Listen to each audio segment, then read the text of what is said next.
This is the eLearn podcast, episode number 81. I've always been energized by the process of learning and I've over the years kind of migrated to this cool space where I kind of operate and explore the intersection of learning, design, and technology, where those three things come together.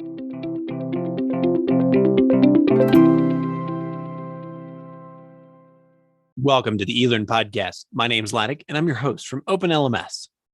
My guest for today is Mike Taylor, a learning consultant on a mission to rid the world of ineffectual training. Over the decades, Mike has basically had every possible job there is in learning and development, and he regularly shares his expertise with a very large online following. In this episode, Mike and I discuss a particular passion of his, the NoCode movement. The NoCode movement is a way for everyone, including non-tech savvy educators, to leverage the power of modern technologies to increase productivity, save valuable time, and enhance the learning experience. Now, in this very enthusiastic conversation, Mike and I talk about what no-code tools are, how to make the most of software without the need of any programming skills, and why Mike loves Zapier so much. P.S. This is not a paid endorsement. We don't have any relationship with Zapier.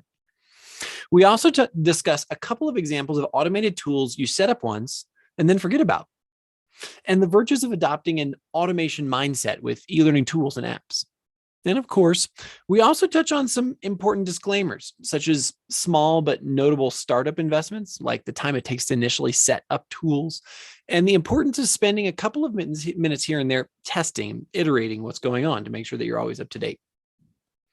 But finally, Mike and I discuss why he is certain no-code tools are here to stay, even in the most conservative corners of academia, and why you should join your nearest 100 days of no-code boot camp, and why it pays to befriend the IT person in your workplace.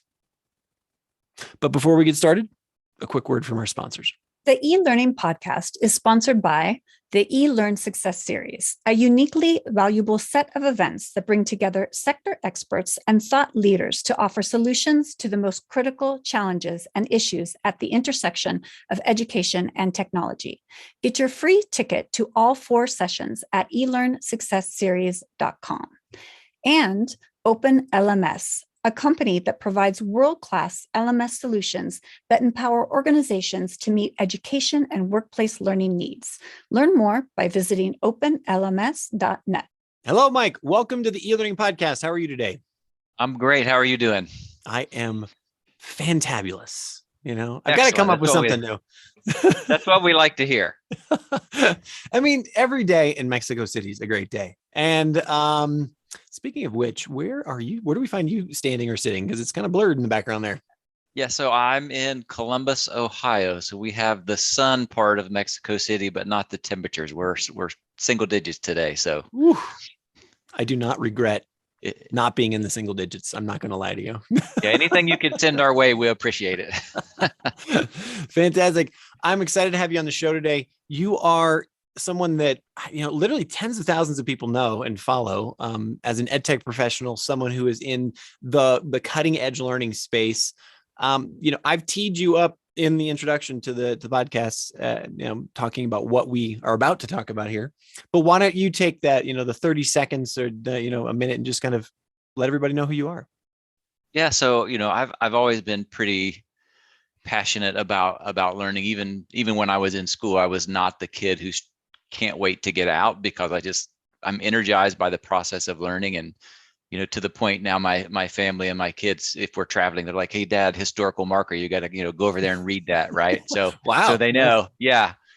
So they're on the lookout for me, and so I've always been energized by the process of learning, and I've over the years kind of migrated to this cool space where I kind of operate and explore the intersection of learning, design, and technology, and where those three things come together. I think that intersection is pretty cool, and I feel pretty fortunate to be able to I call it play there, because a lot of times it doesn't feel like work, which is kind of a cool thing as well. And so I've worked at startups and Fortune 500, Fortune 50 companies, and I teach in the Franklin University's graduate program, and so I feel like I've kind of come at this from all different angles, which is again sort of a cool thing to have had that experience. Yeah, for sure. And that's one of the most interesting parts. You've articulated it well, but it's the intersection of all these things, right? When we think about what's been, especially over the last 24 months, the experience that everyone has now had, there's so many e-learning, online learning, distance. It was a nice to have. It was something that, okay, sometimes it was even a gimmick that was used, to get people excited. But now because it's front and center, everything's hybrid. It's really interesting to see the different spectrum across everything from, my 8-year-old to, the lifelong learner in, company X, and everything in between. So that's really cool. And I think it's been one of the silver linings of the, the whole pandemic thing is now all the excuses are gone. So before you would hear a lot, can't do this, right or wrong, mostly not. But now that those excuses are gone, and this is I think a huge opportunity for people like us that work in this area. And I think our challenge is now to make the most of that and not squander it or make poor decisions that will lean people back in the wrong direction. Mm-hmm. Well, let's talk about one way to not squander the opportunity. We're here to talk today. We're here today. Whew, that was a tough one. We're here today to talk about NoCode, which I think it's worthwhile, even though I know that I've got a bunch of ed tech nerds who are listening to us right now. And they're going to know what it is. For those of us who don't even know what NoCode is, like when you say the term NoCode, hashtag NoCode, what does that mean in general? So the analogy I think works well and most people get, it's sort of similar. NoCode is enabling virtually anyone to develop software, applications, whatever you want to call it. It's somewhat analogous to when everybody suddenly started getting smartphones. We had this rise of this concept of like citizen journalists, right? Mm-hmm. Because we're shooting video and we're documenting all these things. And so we have these citizen journalists because now they have the tools that previously were only available to professionals. And so NoCode is enabling that for building websites and mobile apps and custom development. NoCode is kind of the equivalent of the smartphone. With journalism. Now we're seeing NoCode tools democratize who has access to building applications and software and all these things. So now instead of it having to be a programmer or a software engineer, now those things are available to anyone. Fantastic. Take me then one step further. I mean, in my family, I'm still the IT guy, right? My wife will, if we're at a dinner party, she'll say, hey, I do my job and all those, but I'm really happy to have my husband who takes care of the IT stuff. And especially in like a higher ed situation, many professors or teachers or adjuncts, whatever, they'll be like, oh, I'm really hoping the IT department will help me with that, et cetera. So how are we getting people to, is this still, you have to be a little entrepreneurial, you still have to be comfortable, or is this really accessible? Hey, if you know how to use Google Docs or Microsoft Word or whatever, you can do some of these things, and it's really just kind of putting it in your schedule and making it happen. Yeah. Of course, like everything, there's sort of a spectrum, but there are a lot of super useful, popular tools that are super accessible with just a little bit of curiosity and some tinkering, stepping through a wizard. Let's try throw an example out there of one of these tools, just so that we have something to chew on. Well, so I think a really good example, and one of my favorites that I've used a ton, if you're familiar with Zapier. Sure. So Zapier is an automation tool that lets you, I kind of call it plumbing for the internet. So if you want to connect one app you're using with another app you're using. So for example, maybe I'm using a SurveyMonkey form to register people for my webinar in Zoom. Mm-hmm. I can use Zapier to connect those two apps together.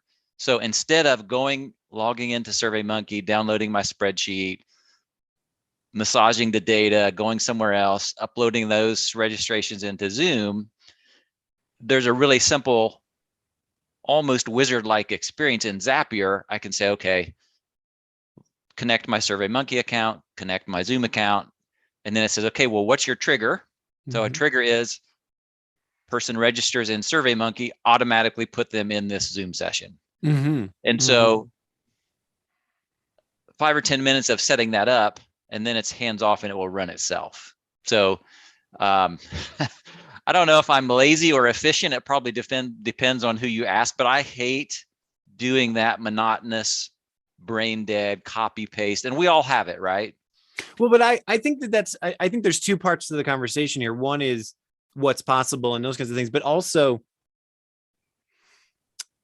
building the muscle of removing some of that administration from your life, some of that detritus, which we think it's going to take me more time to set up this Zap and blah, blah, blah. But I got to tell you, it's so funny that you use Zapier or Zapier, however, I don't know. I think the internet is still trying to decide how to call it. I heard somebody say Zapier makes you happier. That's how I. Yeah. And by the way, neither of us get paid to actually promote Zapier. But literally this morning before you and I mean, right now it's 11:15 my time, here, an hour and a half ago, I created a Zap, right? And that was to connect our e-learning community to our email system, our customer relationship system. So anytime someone comes in and is a new member of the community, we put their information into our customer relationship system. So then, hey, we can actually communicate with them and we can keep track of who's there and who's not and those kinds of things. And it took me 15 minutes, not even 15 minutes. You have to do some authorization and then click, click, click, and it was done. And I'm like, I got to say, the reason I bring that up is because now, just like you said, I don't have to go through and download information, massage it, upload it and whatnot. Nothing gets lost. It all happens automatically. And we don't realize how much time that just saves us. And my guess is that Zap Recipes, like whatever you want to call that you've now set up, it's running and it will keep running, will run hundreds, if not thousands of times. And so if you think, well, it's not a big deal to go one place and take one email and move it someplace else. But if you think you have of doing it thousands of times, it suddenly starts to mount up and you can see the benefits. Yeah. My only regret is that whoever created our community, a couple of years ago before I joined as sort of the host of the community, there's a couple thousand people in there. Right. And so now I've got to go manually figure out how to go back and find a way to reach out to them, right? Rather than bringing into the funnel in the first place, right? But now we've slipped into all kinds of other stuff. So the Zapier is one way to get started. Like, what have you found as somebody who talks to the education community regularly, either on the corporate side, higher ed, whatever? What would be one or two ways that someone could get started? What are like the most common things? Obviously, you've mentioned Zapier. What other kind of typical no-code tools like that they could use in the classroom today that would be helpful? Yeah. So Zapier is obviously one that just helps you be more efficient and spend your time on more valuable things. So that's a great place to start. It's easy to do. And it will start to, like you say, I like the way you phrase that, build your muscle, right? Of thinking this way. So that's one that's a no-brainer. But another thing that's really good is a lot of us, teachers, corporate, doesn't matter what you do, a lot of us find ourselves with like spreadsheets of data, right? And we've got links and description, and maybe you've got some categories for it. And it's really, really great stuff, but it's not really fit for consumption, right? Like it's kind of a mess. And so what some of these no-code tools can do, for example, there are a bunch of things, a bunch of no-code tools that will let you build websites based on the content of those spreadsheets. Oh, whoa. So for example, one that I have used that's super easy to set up, it's called Spread Simple. And what it'll do is it will look at your Google Sheet. And so maybe in my Google Sheet, I've got title, URL, maybe I've got an image, maybe I've got some categories, typical stuff. You'll copy your Google Sheet link, put it into Spread Simple. You say, line up my title field with this column, line up my URL with this column, choose a layout, and it builds you this beautiful, sortable, filterable, interactive website like that. And it's amazing.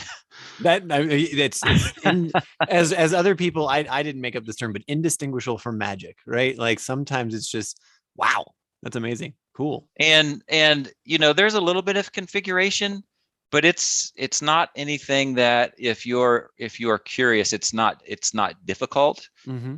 And then obviously there are tools that go up from there. And if you have more complex needs, you can build on that and you can get to those other places. But, in a couple of minutes, and it's a pretty drastic transformation. And we all have the image in our head probably of what that spreadsheet looks like. And then you have this really nice, clean, beautiful, and interactive website in a few minutes.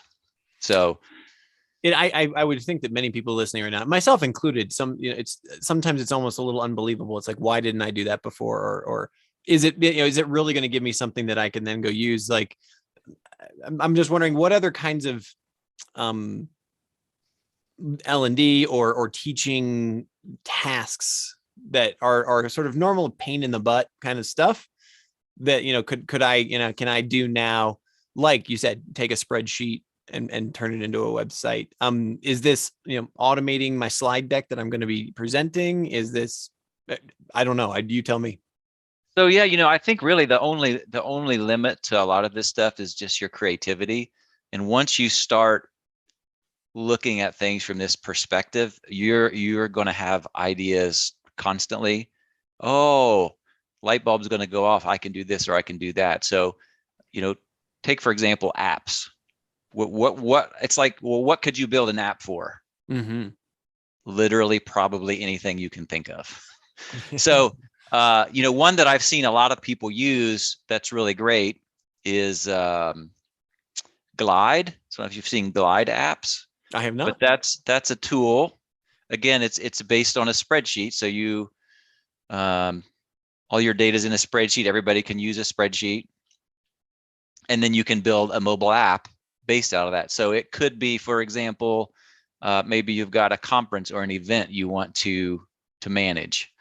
So it could be registrations, it could be agenda, it could be, it even has a facility for communications inside the app, inside your spreadsheet. And again, you can sign up for free. A lot of these have sort of free to get started, and then as you work your way up the features, there's sometimes are a fee and sometimes not. But so Glide apps let you get into app development, and really it's like anything else. It's the hardest part is figuring the logic in your head of what do you want it to do. And once you have that figured out, then the building part is relatively easy. I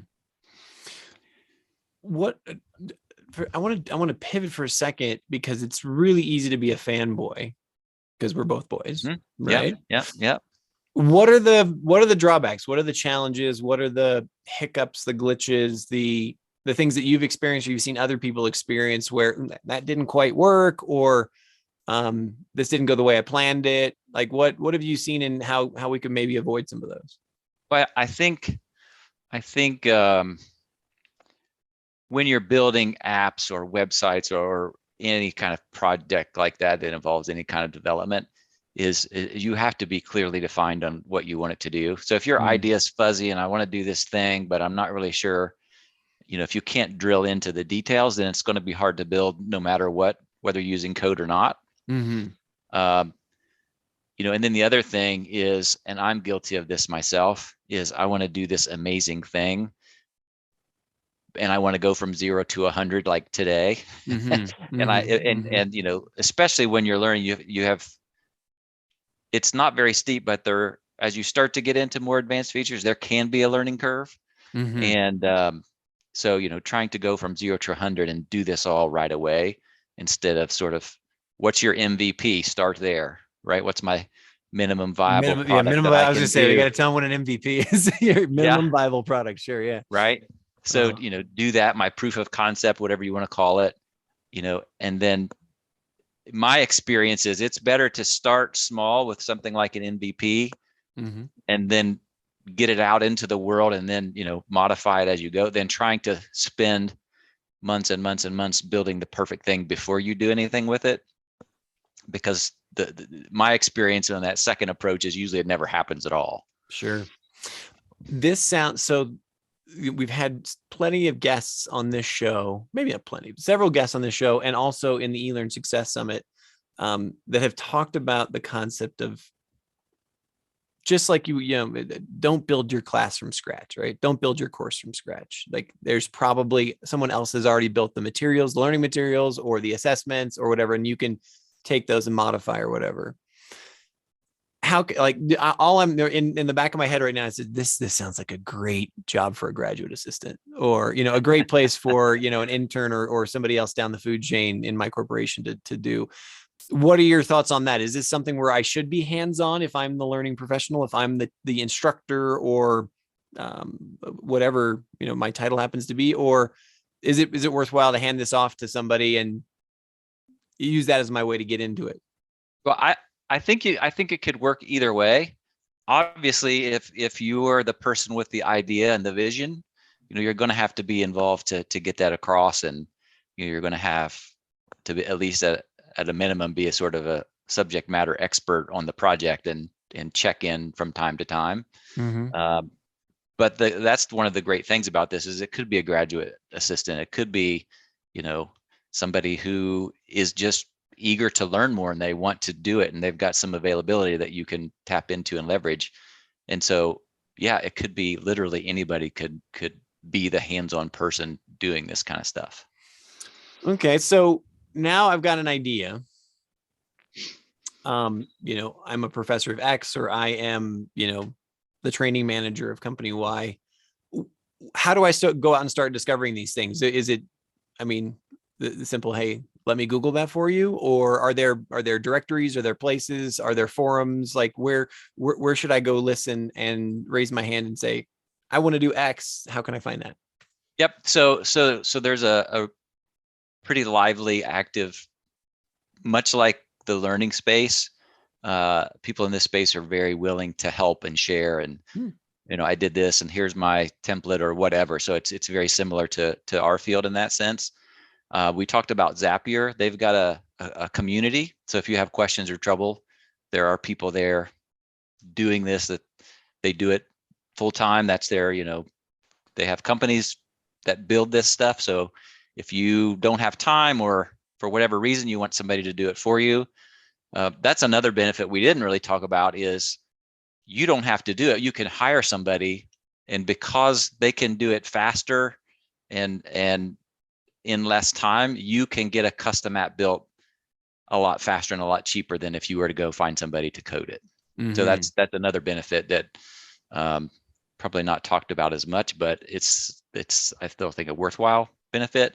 But so Zapier's got a really nice community. They've got a bunch of great resources, their learning center. So if you're interested in that's a great place. There is a website called 100 Days of No Code.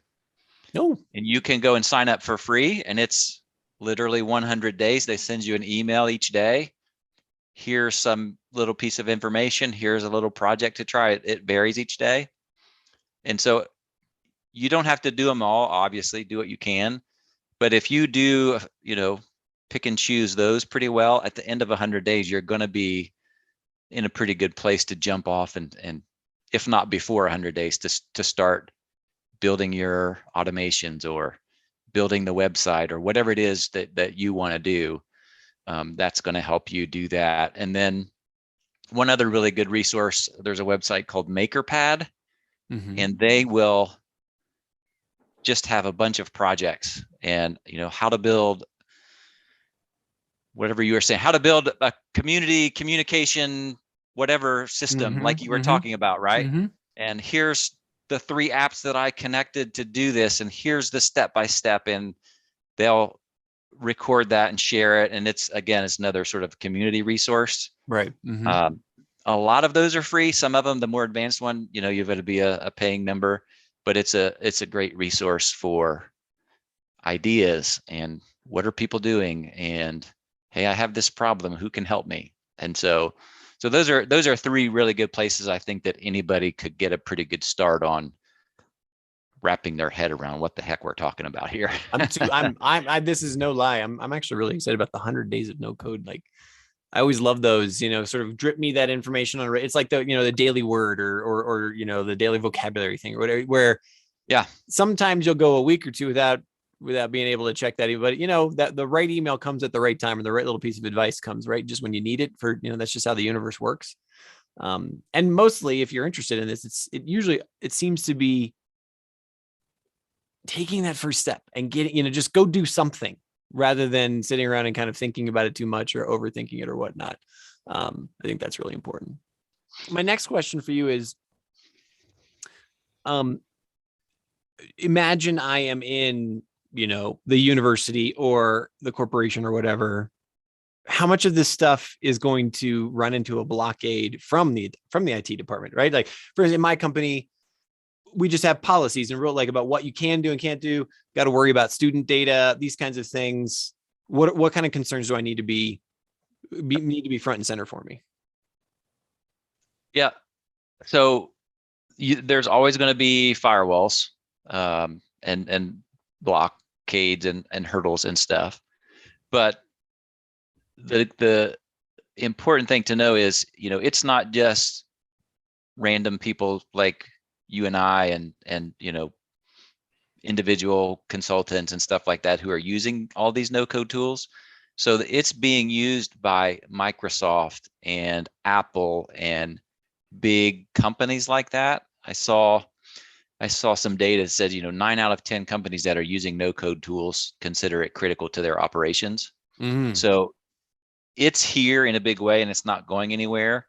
But we were talking about Zapier, for example. Microsoft has a similar option called Power Automate. So I can do, it's not as easy to use. I think it will get there eventually, but you can do similar functions behind the firewall with Power Automate with the Microsoft stack. So Outlook, Office, SharePoint, SQL databases, whatever. Mm-hmm. So it's there.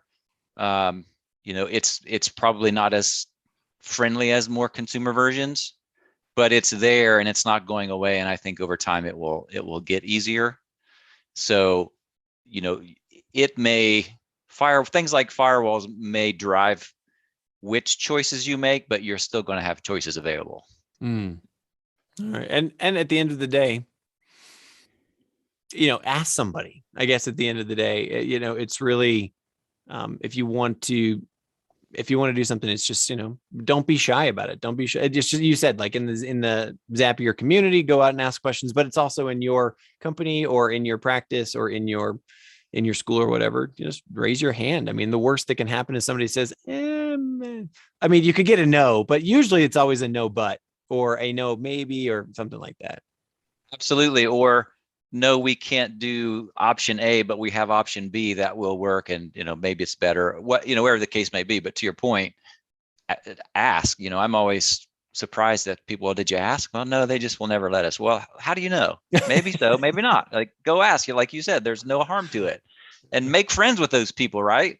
Yeah. Like, sleuth out, who's the automation person if you're in a big company, we have an entire team of people at Nationwide, and that's what they do, is they help people with these automation things. Mm-hmm. And they're amazing, and they're worth their weight in gold. And so I feel pretty fortunate and blessed that we have those type of people to call upon. But those people are there. They may not have the official title. They're out there and they're doing it if you can find them. So, make friends with your IT people and search for them. And once you find them, like, you'll never let go of them, right? Like, I was just going to say your go-to person. Although I will give a plug, we do have the eLearning community at Open LMS, and it's got, it just happens to be associated with the brand Open LMS, but it's for e-learning professionals. And there's tons and tons of people, literally thousands of people in there who would be happy to help you solve one of these problems and whatnot, myself included. So, yep. Or any of the communities that we mentioned before, right? Like there are probably people in similar environments wherever you are who are probably trying to do similar things, or maybe they've already done it and solved it. And so, that's again the value of communities like that. Super cool. Final question for you that I ask everybody here on the podcast is, what are you excited about? As someone who is a evangelist for NoCode, obviously this is still something that's, you have to say it's still up and coming for so many people, right? There's billions of people who still don't even know this exists. But what are you psyched about for the next, let's say the 6 months, 12 months? Let me just leave it there. What are you most excited about? I'm super excited about this whole NoCode thing. Sharing that with folks, it's a cool thing when you share this and you hear back from somebody, oh my God, I did this. This is amazing. I've built this thing, or I've saved so much time, or right, like those kind of things I think it's kind of why a lot of us are in learning, right? Like, is to get that feedback and you're helping people and making an impact. And so that's really exciting. I think, sort of 6 to 12 months term, I'm looking forward to hopefully, traveling again and seeing people in person.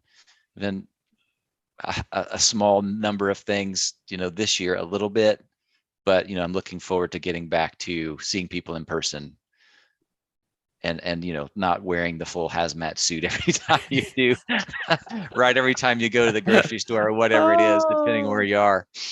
So sad. It's so true. So sad. Well, Yeah. Mike Taylor, thank you so much for being on the show today. I know there's already tens of thousands of people who follow you, but if everybody would look in the show notes, we'll be including, other ways to contact you or reach out. But thanks so much for talking about NoCode today. And I look forward to another opportunity, in the near future. Absolutely. My pleasure. Thanks for letting me come and talk about this stuff a bit. Thanks again for tuning into today's episode of the eLearning Podcast. If you like what you heard, please do me the favor of following us on LinkedIn, Twitter, or whichever social media you prefer. Also, if you're interested in diving deeper on e-learning, I encourage you to get your free ticket to the eLearning Success Summit, where there are more than 70 hours of presentations on best practices. Just go to elearningsuccesssummit.com. And then finally, for the latest news, information, and resources about e-learning, come subscribe to our newsletter at lmspulse.com. Thanks.